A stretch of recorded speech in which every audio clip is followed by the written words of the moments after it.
Hi, welcome to Skip's Corner, where I cover Nashville's baseball history and events and introduce you to players, coaches, and other fans.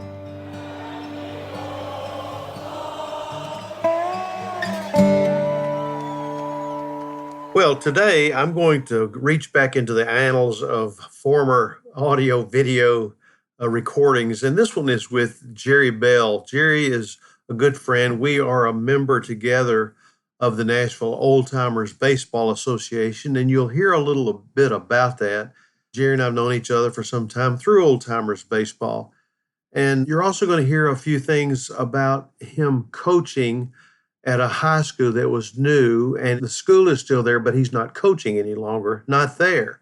His American Legion coaching, he's still into that. It's patriotic for him to coach American Legion ball. So there have been a few changes because this interview actually took place on September the 2nd in 2020. Now, we were going through COVID. You can also find this on YouTube, but the audio here is so good, and I wanted to bring him back so people could hear it again and maybe be able to access it a little easier when it's just audio. So you'll hear a few changes with the Green Hill High School assignment that he has just taken on. Like I said, he doesn't do that any longer.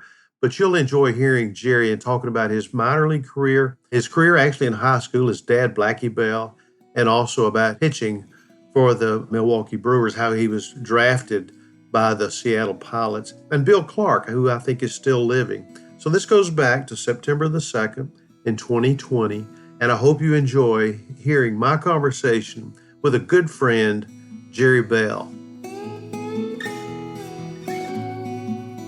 Thanks for coming. Glad to be here. Thank you. I enjoy being an old-timer with you. The Old Timers has been a pretty good organization for, I think, the city of Nashville, and you're on that executive committee now. You get to see a little bit of an inside of the workings of that. So. Yes. So tell me a little bit about yourself. I know you went to DuPont High School, but you didn't just start playing baseball when you went to DuPont. My dad was the biggest influence.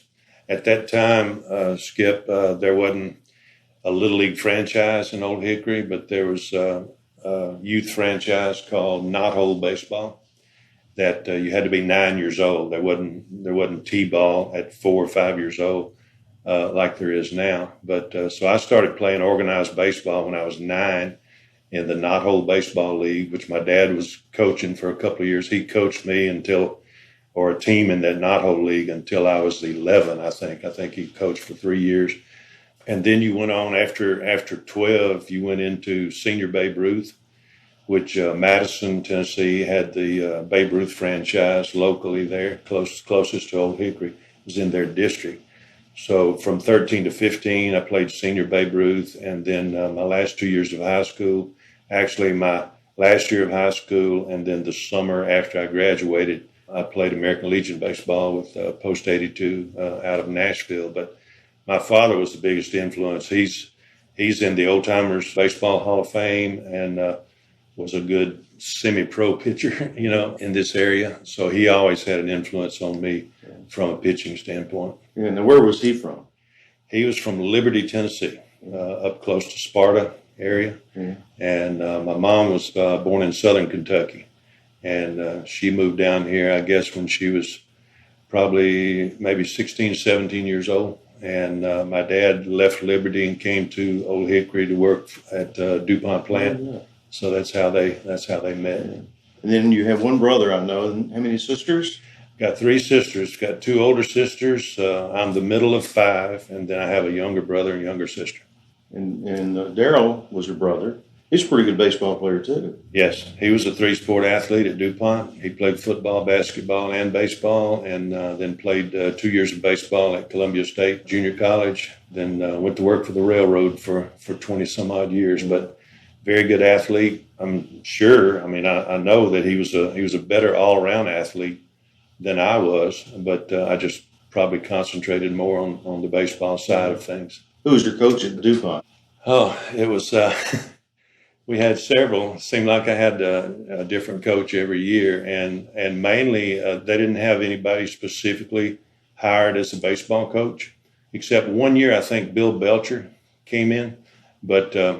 In the other times, Frank Cathy Maxie Davenport, who was a basketball coach, and even Coach Farabee, who was the football coach at DuPont, came in as assistant baseball one year. So it was pretty much a hodgepodge of coaching there. We're talking back in the 1960s, and so there was not a 30 to 40 game high school schedule the way there is now. I think we played 15 to 18 games in the old NIL. And you were a pitcher. Did you play out in the field also? I played shortstop and pitched until I was about 13 or 14. And then the hitting raised its ugly head, and my arm came along better than the hitting aspect of things. So probably at 15, I became pretty much a pitcher only, and so I never played another position after 13, I think. Now, what were your pitches? And I'm talking about 15 years old. Basically, beside a fastball. Basically, fastball and curveball. Yeah. Didn't really develop a changeup at that age, and had not developed a slider. Didn't even know what a slider was. Yeah. Back in the day, it was the old drop ball, and the fastball type of thing. So that's the way I started, and I had what a lot of people call a drop ball. My curveball really sank down in the zone, and so I was successful with a curveball at an early age. Yeah. Did you get drafted in high school? Did not get drafted. I was scouted at Chet Montgomery and Bill Clark.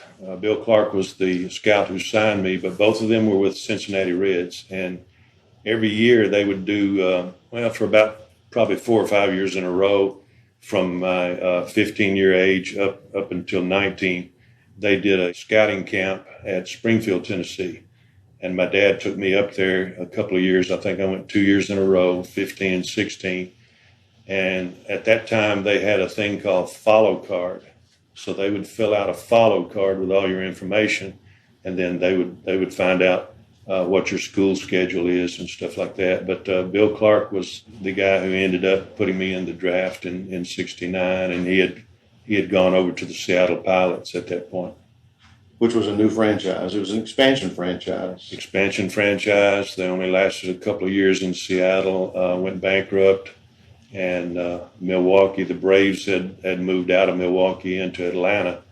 So Milwaukee was wanting another franchise, and so they picked up the Seattle Pilots franchise and moved them to Milwaukee. Seattle was there one year. They had these funky caps that had you could have worn that funky cap and had all kinds of stuff on the front of it. Yeah, the Admiral scrambled eggs, I think they call it, whatever that was. Now, tell me about Bill Clark, though, because I think you still have a special relationship with him. Bill Clark has always written me a letter for, I'll say always, but probably the last 8 or 10 years. I've gotten a letter from him, and we've had a couple of phone calls. And about 3 years ago, I invited him to the Old Timers baseball banquet. I think now he's 85 or 86, but at the time he was like 83 years old. He drove in 6 hours from Columbia, Missouri for the banquet. And then we had a big discussion after the banquet, some friends of mine, and we sat out in the lobby until about midnight. I started looking at my watch, and I said, "Well, Bill, you need to go up and get some rest, man. Go up to your room and everything. And I need to get home." And he said, "Well, I don't have a room here." He said, "I'm driving back." So the guy was 83 years old, and he got back in the car and drove 6 hours back to Columbia, Missouri, starting at about midnight. Yeah. But it turns out that, and I didn't know this at the time, but I'm the first player that made it to the major leagues that he had put in the draft. So that was kind of a unique thing. And he's friends also. A mutual friend is Dave Jarvis, the head coach at Belmont. I think they had some connections back when Dave had just started coaching at another college before he came to Belmont. And so they've been friends for a long time. So we had our picture taken, the three of us together at that Old Timers baseball banquet, which I cherish. Yeah. Cherish that. Sure you do. But he must have thought you were pretty special. But how did he find out about how you could throw? Tell that story. You told that to me once before. That's how I know. It was the summer before I was drafted in February of '69. And, of course, I was home from school. And so he said, I need to come out and watch you throw one more time.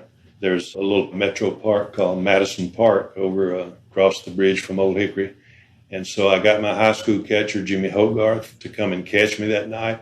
The sun was going down, and we couldn't turn the lights on the field and use the field mound. So we just got over on the side, kind of in a street corner there, under a street light, and I threw a few pitches. And Bill said, well, he said, the lighting's not very good, but he said, I think I've seen what I need to see. So, I was in good shape at that point and throwing the ball pretty hard. So, and Jimmy told me, he said after that, he said, yeah, he said you were throwing at the top of your game, basically. So that next February, I went into the draft. There's another draft story too.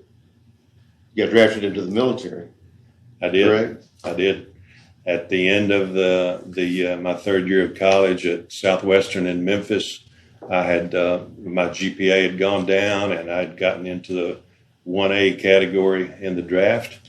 So I was drafted and went in to be processed at the Memphis Processing Center there. Had already said goodbye to my family, packed my bags because I knew I was gone. I was a 1A, and I was one of the first ones that they were going to take. But I'd had some back problems even in high school. At that time, I've had 2 herniated discs in my lower back, but that was just before, I think a year and a half before the first one had herniated. But anyway, all the medical records showed that I had some back trouble starting, degenerative disc disease, which my dad had, kind of runs in our family a little bit. I don't know how hereditary it really is, but a couple of my sisters have had it as well. But so at the processing center, they were looking at my medical records, and they said, we can't take you. You got back problems, and so we're going to give you a medical deferment. So they sent me out of there, and I bolted out of there because I could not see myself laying in a rice paddy with a gun in my hand over in Vietnam. But I guess, the Lord put you where you need to be. And so a few months later, I was drafted into pro baseball. But did you sign right away?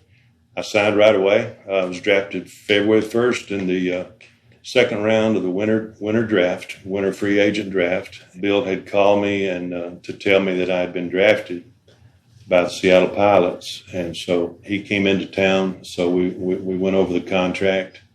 And at that time, there was not a lot of money involved as far as bonus money, but I had I signed for $15,000, but it was split up.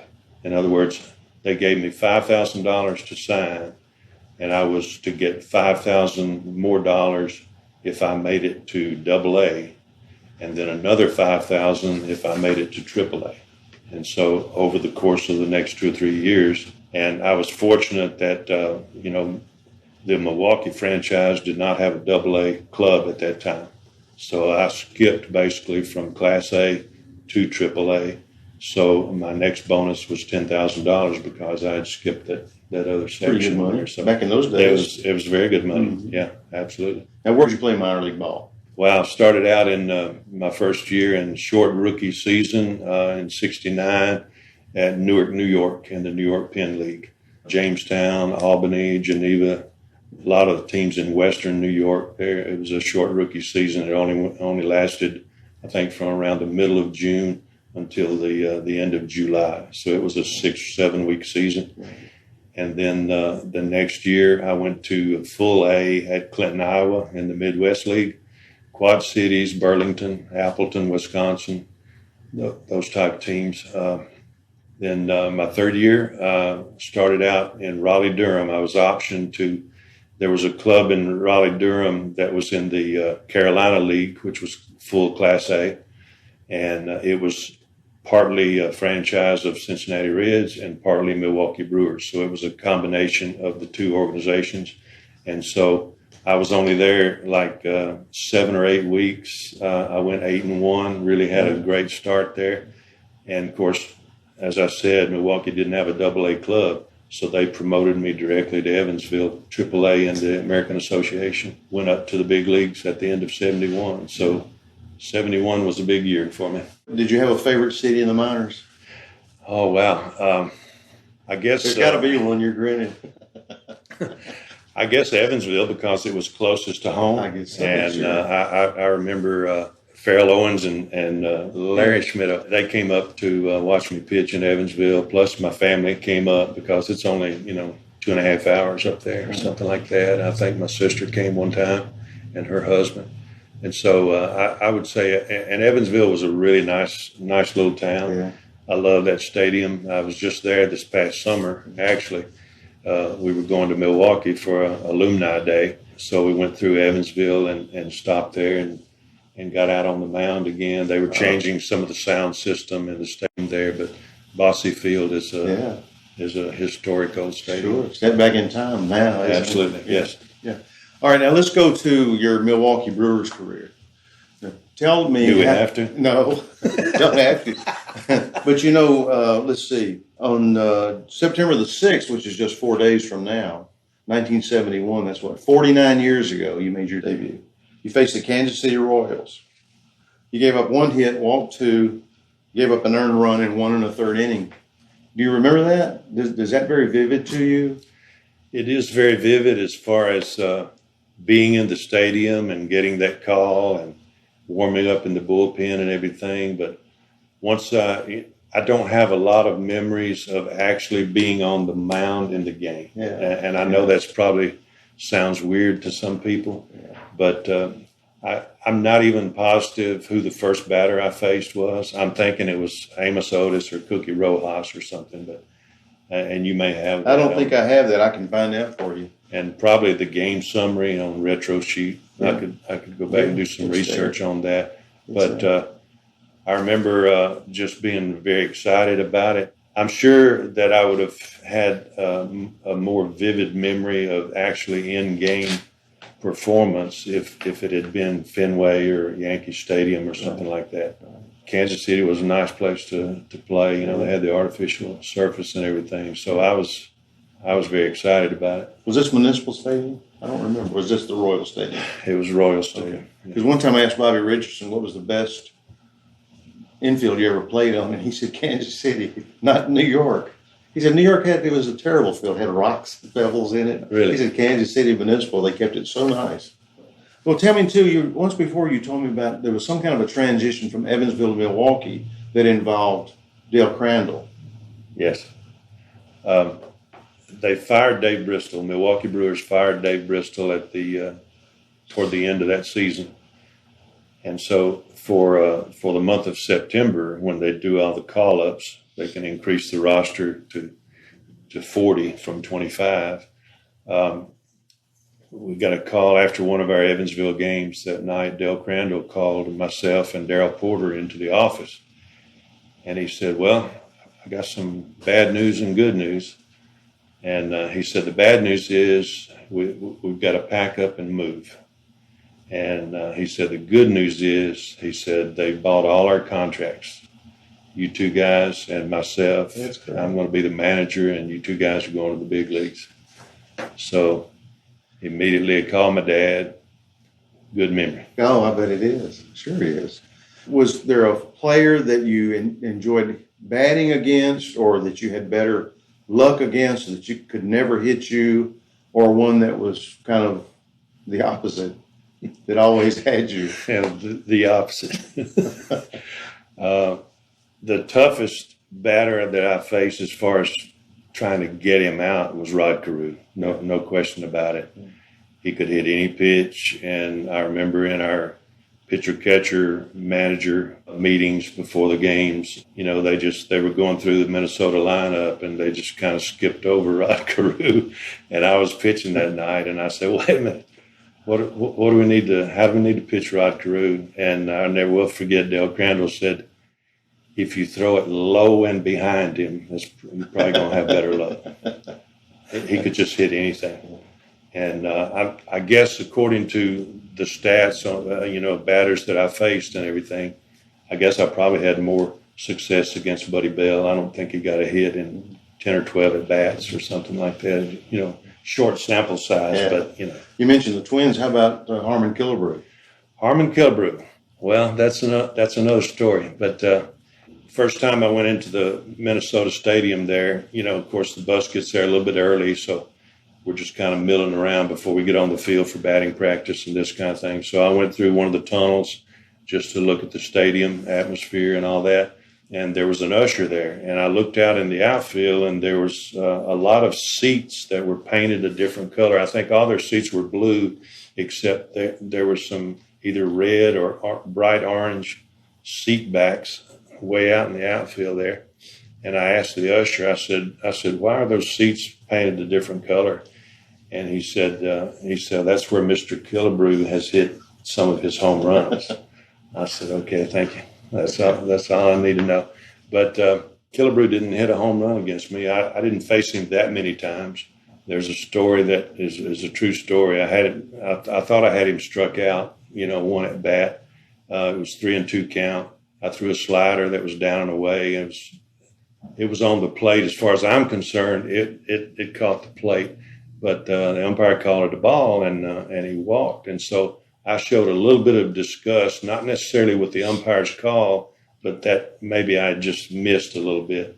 And Ron Luciano was the umpire, and he took his mask off and kind of walked out toward the mound, and he said, son, Mr. Killebrew will let you know when it's a strike. Thank you, sir. So great story. That's some rookie stuff good there. Story. Now, I've got to ask you about this one. July the 9th, 1973 at County Stadium. Now, you know where I'm going with this. I know. All right. Kansas City Royals won over Milwaukee 13-6. But in the top of the fifth, the score is Kansas City 4-1 over the Brewers. Mayberry singles to left. Hopkins singles to left. Mayberry goes to second. Pinella out on a sacrifice bunt, pitcher to first. Kirkpatrick was walked intentionally. Bavacqua batted for Shaw, and Bavacqua homered. That sound about right? I mean, yes. It's from retro sheet, so it's right. Grand slam home run. Mayberry scored, Hopkins scored, Kirkpatrick scored. Then the next batter was who? The next batter was Fran Healy, their catcher. And on 3 straight pitches, and Jerry Bell had basically lost his mind at that point. They were just hitting anything I threw. There was nothing I could throw that wasn't going to be hit hard. And I knew there was already somebody warming up in the bullpen to come in. So I was pretty much done at that point, but I did let my temper get the best of me and kind of went over the line there. So I threw at Fran Healy, and he charged the mound. Both dugouts emptied, bullpens, everything. Just a major, I think it ended up being an AP wire photo in every major newspaper in the United States, just all across the paper there, but with 75 people on the field out there squaring off or whatever. But no blows were thrown. Actually, I backed up behind the mound, and Fran tried to swing a haymaker at me and kind of tripped over the pitching rubber. And I think he kind of went over to the right. And about that time, Kurt Bavacqua, who was a friend of mine, he had been a teammate. He had just been traded, I think, the winter before, to Kansas City from Milwaukee. So I knew him very well. Wasn't really a home run hitter, so I was a little bit disgusted at that, obviously. But he, the next thing I knew, he had tackled me, and we were kind of on the ground, and Kurt said, I'm not going to hit you. He said, let's just roll around here on the ground and make people think we're fighting or whatever, and said, make it look good. So that was fine with me, but I ended up getting fined. I think the ball club fined me $50 or something like that for getting ejected, but that's the only time I was ejected from a major league game. Well, you spent parts of 4 seasons with the Brewers. And then you went on to Salt Lake City, or maybe Sacramento. Sacramento first, and then Salt Lake City in 74. Yeah. And then 75, I was in San Antonio and Oklahoma City. Salt Lake City was an Angels farm club, so they optioned me there in 74. And then in 75, the Brewers were in San Antonio, but the Salt Lake City team was an Angels team. Let's say Oklahoma City was Cleveland Indians team. So once you get sent down, they can option you. There might be another franchise that maybe needed a pitcher or a player. And so they would just do an option you there. So I was still property of the Milwaukee Brewers, but my contract had just been optioned to those minor league teams. Then how did it end, Jerry? Well, it ended not because I was injured or anything like that. The only problem I ever had with my arm, I had a couple of weeks where I had tendonitis in my elbow, just had to miss a start or miss some appearances and everything. And my back had gotten straightened out at that time. I had had 2 surgeries for herniated disc at that time, but it was straightened out. So I was just at that point starting to figure out, how to pitch in the big leagues and facing the hitters more times and this kind of thing. In 75, they sent me a contract that winter. Milwaukee did, and they wanted to send me to Williamsburg, Virginia, which I think at that point, that's when they had started their AA club. I think that was a AA franchise.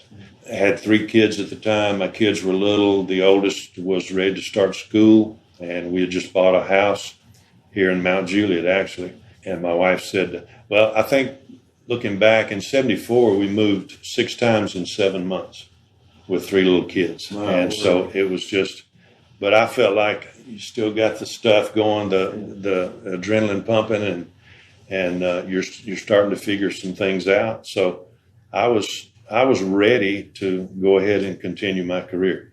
But my wife and I discussed it, and she said, you can sign this contract and go do what you got to do, try to make it back to the big leagues, because I had less than 4 years. You had to have 4 full seasons in to be vested in the pension plan. Right. And I was a little bit short of that at that point. So I called, I take that back, Skip. Williams, this contract was from the Cleveland Indians. I see. So they had already optioned me to the Cleveland organization, because I finished at Oklahoma City the summer before. Yeah. And so they wanted me back, but they wanted me to start back in the minor leagues again. So I called Bob Quinn. This was probably December or January, a month or so before spring training started. And I called Bob Quinn, who's the general manager of the Cleveland Indians. And he had been with the Brewers for a while, so I kind of knew him a little bit. And I said, I won't take up this spot on the AA roster for a younger kid. I said, if you guys will invite me to spring training, I know I'm not on the 40-man Cleveland Indians roster that is automatic invite to spring training. But I said, if you'll invite me to spring training, I'll try to make the major league club. I know y'all need major league experience. Cleveland and Milwaukee had finished at the bottom of the division for several years in a row there. Yeah. And he said, no, he said, we can't invite you. Huh. So on the same phone conversation, I invited myself. I said, you won't have to pay me any meal money out there. I said, I'll pay my own expenses out there if you'll just give me 2 or 3 weeks to get in shape and see if I can make the major league club. And if I don't, I'll come back home. Y'all won't be out a dime, and I won't take up a spot on the minor league roster. But they wouldn't invite me. So I had a real tough decision to make there. Yeah, sure. And so I just turned down the contract and stayed home. Yeah. And then you went to work where? Oh gosh, at that point I started to get into home health care and that kind of thing, and got acquainted with a gentleman who was ready to invest. And that's when home health care was just getting started, and hospital beds and wheelchairs into people's homes, because they were being cared for in the home. And so we started a company. I was part owner of the company at that point. So that's what got me started into medical sales and home health care and this kind of thing. So I ended up having a long career in that. Now you're retired now? Yes. But you're coaching. Yes. In fact, you said that you played for Post 82 in American Legion ball. Right. And so how did you get reconnected back into American Legion ball? Well, I had an offer to come on to the American Legion Baseball Committee a few years back. This was probably just a few years after I retired, because they had put the information about the Post 82 team from 1966 on the American Legion website.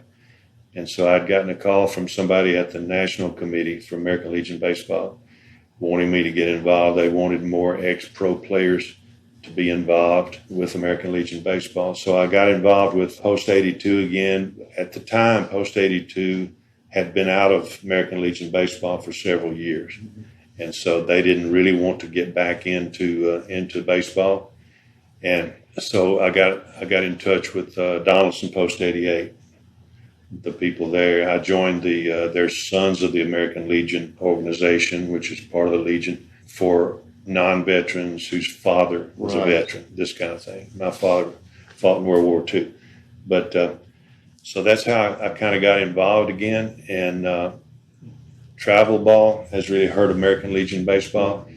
When I played in 65 and 66, 60 to 75 American Legion teams. And now in Tennessee, we're fortunate to have 18 to 20 teams, and that's in three age groups. Yeah. So it is trying to grow a little bit since we've added a 15-year-old division. It's 19 and under, 17 and under, and 15 and under.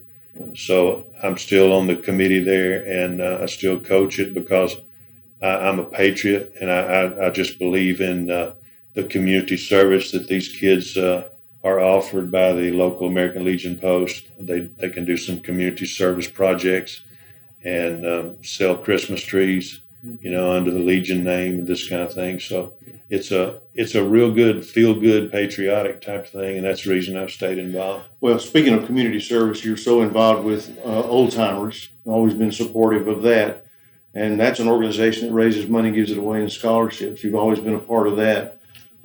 Getting that word out and encouraging some players in the high school ranks to apply for that, and involved with sponsoring our golf tournament, being a part of that too. But your community service extends beyond the American Legion because you're still coaching high school, assisting in coaching high school. Mm-hmm. And we have a brand new high school here in Mount Juliet, Green Hill, and you are the pitching coach, as I understand, for the spring. If everything goes well, you'll be on the sidelines once again in high school. If COVID doesn't push it back. Yeah. I'm excited about that opportunity. The school is fantastic. The campus is just huge, and I was up there actually Monday to look at the progress on our field, and it's probably not going to be ready until maybe November or something like that. And we have a large indoor facility that's being put together right now as far as turf inside and the cages. It's really exciting to me to be on the ground level for this brand new school. And of course, when they did the redistricting, we inherited some baseball talent from Mount Juliet High School, who were zoned for the new school. Don't have any seniors on the team this year. It's all freshmen, sophomores, and juniors. Wow. So we're going to be young, but there's some talent there. And the new coach, Kyle Mulstaff, is from California. He was a high school coach in California and played a little independent pro ball and college baseball at Valparaiso. But a great character guy, and so we've set some standards for the culture of building this program over there that kids are already starting to buy into. Terrific. Well, that's great. Congratulations on that new opportunity for you. Are you going to be throwing batting practice? Probably will a little bit in the cage. Not a kid over there named Healy, is there? No, there's not a kid named Fred Healy's relatives. No, that would have already brought up some bad memories, but. Well, I want to mention your dad. His name was Blackie Bell, known by Blackie Bell. He was a great City League player, well known in the Nashville area, and for DuPont, for their teams. And then I want to mention your wife and your kids. Your wife's name is? Susan. Susan, and you have how many children? I have 3 children. Jennifer, Jeffrey, and Stephanie are twins. And grandkids? Mark, Jarrett, Haley, Mallory, and Emily. 5 grandkids, and I have Heartland and Rosalie are my great-granddaughters. God bless you. That's great. That's great. Well, Jerry, you've been a delight. I'm grateful that we had this chance to get together and have a little conversation about your career, and congratulations once again on Green Hill, and I'm glad we're old timers together. Thank you. I appreciate you having me. I enjoyed it. It was great. Thank you, Jerry.